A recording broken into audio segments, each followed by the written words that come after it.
Nakita nyo naman ngayon, eroplano naman ang sasakyan natin. Makarating lang tayo dun sa ating pupuntahan na destinasyon. Ma-interview lang ang ating susunod na celebrity dito sa Korina Interview. Saan kami pupunta? Hulaan nyo. At eto na ang world famous na mga isla. Yahoo! Work plus play equals fun. And we're landing. At lumipad pa nga tayo papunta dito sa Palawan sa magandang isla ng El Nido to interview. Guess who?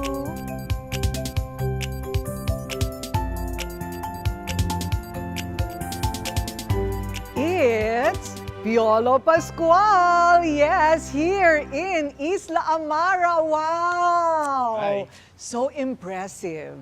Biro nyo, nilipad pa talaga natin si Piolo Pascual for Korina Interviews, and you're in for a treat because he's going to tell all. Diba? Yes, indeed. Oh, kita mo na? So, wanna start? Let's go. Let's go. Let's go. Wow, impressive.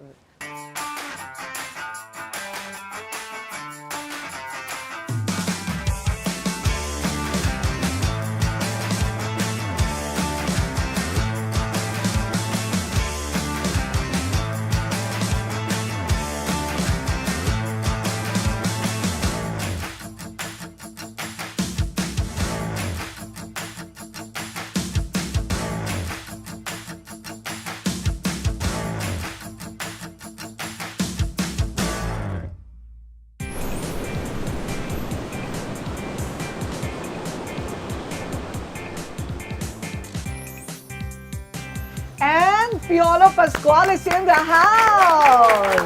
Yay! Woo! Or rather, Piolo Pascual is in the resort! Palakpakan ulit! And so are we! Oh, wow! Okay. So, mamaya natin pag-uusapan kung bakit tayo nandito sa Palawan in El Nido. Pag-usapan muna natin si Piolo, di ba? Pero ang dami mong pangalan. Saan ba nanggaling yung Papa Piolo? Hanggang ngayon, di ba, kilala niyo siya bilang Papa P. May mamahay nang galing po yun. Yan po yung totoo. Alam mo It's lang, from Ay de las Alas. Sa isang linggo na po sila, I guess at one time, and she called me Papa P. And it kind of stuck from there. You know, I remember that time. And people were calling me Papa P. And it was parang for me, parang mockery. Bakit? Parang I was still Papa very ng young. bayan. I was still very young. Okay, but yeah, So, but parang I it's a compliment. It became a compliment. And parang, you know, even... But before, hindi. Yeah, Ang parang dating sa'yo, weird. parang, Oo. parang weird kasi bata Papa, ka pa. oo, no? yeah. Ayun, oo. Totoo yun, ano? And talking about bata, saan ka ba pinanganak? Manila. Manila Hospital ng Maynila. Sa ospital ng Yeah. Maynila. Yeah. Batang Maynila, ikaw. Yeah, I grew up in Manila. Really? I was born and raised there.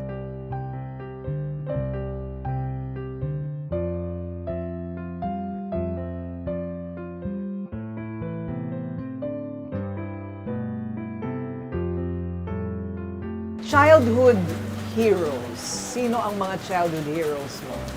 Bata ka pa nung mawala ang tatay mo. Yeah. Pero ano ang pinaka naaalala mo sa kanya? He would always take us to trips. Pag may long weekend, we would always go to different places. Like ganito, and then we would spend like, we're 6 in the family. So we'll just be in one room with all the kids and our parents. Fun memories, you know. Wow, Yeah, and we go okay. watch movies together, we go to church together. Ganun. Yeah. Okay. Hanggang anong edad ka bago kayo nag-Amerika? Nag-America kami, I was already in my teens. Yeah. Okay. So O I was kwento. petitioned by my mom. Bakit kinailangan yung umalis ng Pilipinas? Well, you know, during the Marcos's time, you know, our parents would go to the States for greener pasture. Di ba ganun naman? Oh. So my mom was working for the administration for 19 years. And then, you know, a lot of things happened. We're so unstable. And so, you know, her relatives are there. So they all moved there. So, of course, us being the minors, we were granted petition right away because bata pa kami. And hindi ka nahirapan. Look, as a teenager, It was really hard Oh, because no. I was from here. But if there's one thing that living in the States taught me was to really value work. kung wala kang trabaho, walang kakainin. Unlike here in the Philippines, we're very family-oriented. In the States, you're forced to work, even at a young age. So you will know the value of money. So it really taught me, you know, in a hard way, how to be able to just value yung oras mo. You know, when you have to work, you have to pay your bills. So good thing also, because it kind of prepared me to, you know, the showbiz life that I was going to take on. Right, Yeah. okay. I always hear about your mom. I hardly hear about your dad. Oh, because my dad passed early on. Oh, okay. So I yun was ang only dahilan. 16. I was Yun ang only 16 dahilan. when he passed. So, Okay. yeah, even before I went to the States, I think it was a few months before that when he passed. And Yeah. nasa showbiz din pala ang dad mo. My dad was a talent caster for foreign artists, foreign talents, because back then in the 90s, or even in the 80s, Chuck Norris, Steven Seagal, mga Cynthia Rothrock, yung mga nagpipilm dito ng mga Hollywood stars, they would require foreign talents, right? So he was the supplier because my dad was blonde, my dad was white. So, you know, he was also part of yung pag hindi siya nakakuha. Teka. Your dad was white? Yeah. Really? Yeah. Okay. So, and that's why komportable kayo sa Amerika tumira. No, I guess because we had to for my mom when she moved there. But my dad was born and raised here as well. Ah, So okay. he was just, I guess, you know, he was more associated with the foreign talents kasi he looked foreign. Oo. So, ganun. So, siya yung nagpo-provide ng mga talents. Interesting, Yeah. Interesting. Parang, naka-apekto sa'yo sa kamulatan mo sa show I guess business? you can say that. You know, there was one time, this is a little thing, I don't know if we discussed about this with Chris before. My very first film that I did was in Visconde Massacre, Chris's film. It was my high school graduation. My dad wasn't able to find a replacement for Juicy Leno, the Maureen Holtman case. They were gonna do a reenactment with Carlo J. Caparas.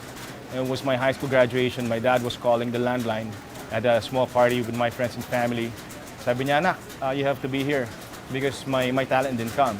So that was my first experience Oh, wow. Yeah. As a teenager. as a teenager. At maliban sa dad mo, grade 5, nasa entablado ka na. I think also one of the reasons why I got interested in acting was because of, you know, you channel a different side of you. So I was doing this group play. I was in 5th or 6th grade, I think, Pygmalion in Galatea. So I was the leader of our group and we were asked to, you know, reenact the story. So parang it gave me the sense of excitement. And so there was a theater group that was formed, Teatro ni Kiko, and I joined. And I felt, tuwing nag-workshop kami, iba yung pakiramdam ko sa excitement, iba yung fulfillment na I get to kind of, you know, express and also feel like I'm in therapy. Because, you know, you have so much energy and then when you channel it in this way, parang it gets more exciting, gets more colorful. So I think, you know, those are the first things that made me want to try acting. Oo nga. And then you had to leave for America. Yes. Right? Before I left, I was part of a children's show at Iba Pa. Kailangan punong-puno ng buhay pagbati mo sa kanila, ha? Oh, ba't nanginginig ka? Kuya Miguel, hindi mo maaaring ikaw nang gumawa ng pagbati sa simula? Mukhang hindi ko po kaya, kinakabahan ako eh. Hindi maaari, Pipo. Ikaw ang nakapag-ensayo. At kaya ka namin pinili dahil alam namin magaling ka magsalita sa harap ng maraming tao. In mid-90s, I was already in college in UST. Alam ko na yun eh. Yeah. Alam ko yan. Back in At our time. iba pa na yan Yeah, eh. the children's show. So Oo, I was nasa there. ABS-CBN na ako noon Yes. eh. Oo. Put me through college, and then I had to go to the States. But back then, I was going to be launched Star Circle Batch 3. So my mom, of course, didn't allow me because I was under petition. So I said, I really want to do this. So I was given 6 months. And I was launched in 96. But I left right away after because I promised my mom, I'll just try it out. And that's when I stayed in the States for 2 years. Ayun. Pero yung karanasan mo sa Amerika, That parang shaped mahalaga. me. That really shaped me. You really think it was very important to how you are today? I always go back to that. You know, parang I obviously felt that the 9 to 5 wasn't for me. Yung Bundy clock, you know, I would wake up and feel like, you know, your time is Talagang you have to go to this work. And I was working in a hospital. And I was doing odd jobs. You know, in the States, you have to do everything. Yan ang gusto namin Gusto all the malaman time. kasi yung kilala ninyong superstar ngayon na Piolo Pascual ay isang raketero dati sa